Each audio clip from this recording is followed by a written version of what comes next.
আসসালামু আলাইকুম রহমাতুল্লাহ। আপনি কি কখনো ভেবে দেখেছেন একটিমাত্র আয়াত কত গভীরতা বহন করতে পারে?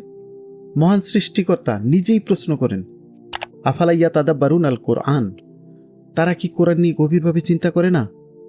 কোরআন পড়েছেন, বাংলা অনুবাদ দেখেছেন, আর মনে করছেন বুঝে ফেলেছেন। কোরআন কি এতটাই সরল যে শুধু অনুবাদ পড়েই তার সমস্ত গভীরতা উপলব্ধি করা সম্ভব? একটি শব্দের মূলে কত স্তরের অর্থ, আর আজকের জীবনে কোরআনুল কারীম কতটা প্রাসঙ্গিক? এই প্রশ্নগুলো থেকেই আমাদের অনুসন্ধান শুরু হয়। ডিভিনো ভ্যালেন্সে আমরা একটি আয়াতকে 9টি দৃষ্টিকোণ থেকে বিশ্লেষণ করি।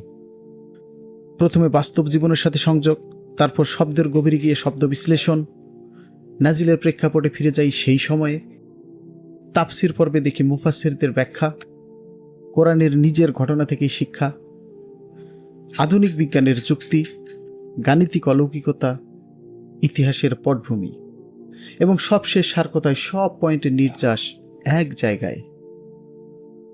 আমরা একটি বিষয়ে প্রতিশ্রুতি দিচ্ছি, আমরা শুধু দলিল সামনে রাখবো, সহিহ হাদিস থেকে নবী করিম সাল্লাল্লাহু আলাইহি ওয়াসাল্লামের বাস্তব প্রয়োগ কোরআনুল কারীমের ব্যাখ্যায় কোরআনুল কারীমকেই সর্বোচ্চ গুরুত্ব দেব।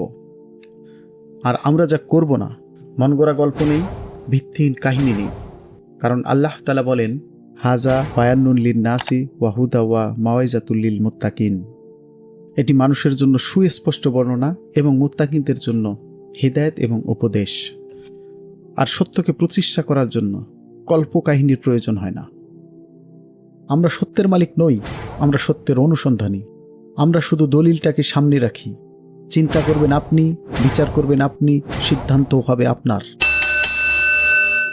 জানতে আর বুঝতে থাকুন আমাদের সাথে অবিরাম। দলিল সহ তথ্য, প্রমাণ সহ সত্য, প্রশ্ন থেকে অনুসন্ধান, অনুসন্ধান থেকে সত্য, তথ্যের পিছনে দলিল, সত্যের পিছনে প্রমাণ। এই অনুসন্ধানের পাশে থাকুন আমাদের সঙ্গে। ওয়া মা তৌফিকি ইল্লা বিল্লাহ।